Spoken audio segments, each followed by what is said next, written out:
Greetings to you for the latest updates on the world's hottest issues on our YouTube channel. Military analyst, specialist Jack Watling, has his eyes on the tactical differences between NATO and Russian forces. His viewpoint, while focused on the apparel and gear, delves into the stark contrast of their approach to combat. The Russians' avant-garde tactics aren't just a curiosity, but an enigma that NATO forces need to decode. He underscores the rising challenge of staying covert in today's warfare landscape. Watling aptly highlights the Ukraine conflict as a battleground for tactical evolution.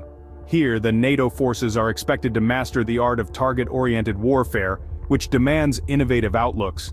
The Ukraine conflict isn't just a tug-of-war for territory, but a tipping point for security crisis in Europe.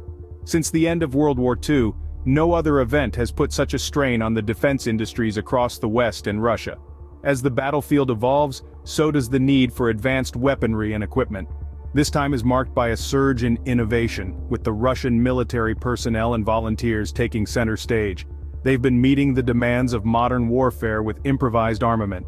Oleksiy Reznikov, Ukraine's defense minister, admits that Ukraine has become an ideal proving ground for NATO's cutting-edge weaponry. This crisis has ignited a race between Western and Russian defense industries. Their objective is clear produce and deploy potent weaponry and equipment at a pace never seen before. Over the span of a year and a half, the Russian military has shown an impressive ability to upgrade their existing arsenal on the go. Voluntary groups too have come forward, contributing to the creation of a broad range of support gear. One of the initial innovations that have caught our attention is the addition of cage armor on Russian tanks and armored vehicles. Starting early 2022, this self-designed armor has been a shield against anti-tank weapons, including those supplied by NATO countries. This improvised armor is strategically mounted to deter sudden strikes from shoulder-launched anti-tank weapons like the US-made Javelin, and certain types of unmanned aerial vehicles, UAVs, which have been widely used in the conflict. Military observers have even coined this conflict as the world's first full-scale UAV conflict. In reaction to this, Russian engineers have been leveraging makeshift armor to defend against smaller and lighter UAVs. With Ukrainian forces mastering the art of detecting UAV signals using radar, Russian UAV operators have scrambled to modify their UAVs for a low detection footprint. As the conflict rages on, volunteers are fervently producing 3D printed components to arm UAVs, while also providing vital logistical support. From camo netting and medical kits to portable power generators, clothing, and specialized equipment, these volunteers are leaving no stone unturned. Among their innovative contributions, mobile showers, some installed on G66 trucks while others are modular and easy to relocate, stand out. Some inventors even developed dry showerheads to help soldiers bathe with minimal water. Russians also fabricated small heaters to keep soldiers warm during the harsh winter conditions. In the midst of the prolonged conflict in Ukraine and the simmering situation in the Middle East, Ukraine's Minister of Strategic Industries, Alexander Kamishin, stated in an interview that Ukraine is seeking international investments in its defense sector. He hopes to establish partnerships with international defense contractors to build a modern defense industry. In light of ongoing conflicts, Kamishin emphasized that the West must produce enough weapons for self-defense. The way to achieve this is to increase the number and production facilities close to the front lines. The plan is to convince major defense companies such as Rheinmetall in Germany to sign joint venture agreements as a countermeasure to deals that Russia previously signed with countries like Iran and North Korea in the defense sector. In September, the German Federal Ministry of Defense gave the green light to a joint venture proposal between Rheinmetall and the Ukrainian state defense conglomerate Ukroboronprom, opening the way for this partnership to maintain and service this joint military equipment.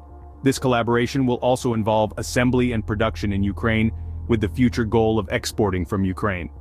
Along with this, Ukraine aims to focus on armored vehicles, ammunition, and drones for long-term production. Minister Kamishin stated that Israel's situation illustrates that the global defense industry is an attractive area for investment over many decades. At the same time, both Ukrainian Prime Minister Oleksiy Honcharuk and Ukrainian Prime Minister Denis Mikhailenko officially announced a new defense collaboration project between Rheinmetall and the Ukrainian state enterprise Ukroboronprom at the end of September during the German-Ukrainian Business Forum in Berlin. Kamishin was praised for the successful operation of a railway into Ukraine during the first few months of the conflict, facilitating the evacuation of passengers from war-affected areas. Simultaneously, it enabled the transportation of grain and other products, as well as the maintenance of routes within Ukraine when air travel for commercial purposes was limited. Kamishin is now tasked with the development of Ukraine's defense industrial base. President of Ukraine, Volodymyr Zelensky, recently mentioned that this is a pivotal moment for creating a large defense center. A few months earlier, Ukraine was exploring ways to develop its own defense industry, in part because the outcome of the 2024 US presidential election could potentially see Donald Trump returning to office. The former US president implied he would not provide as much support for Ukraine if he were to secure a second presidential term.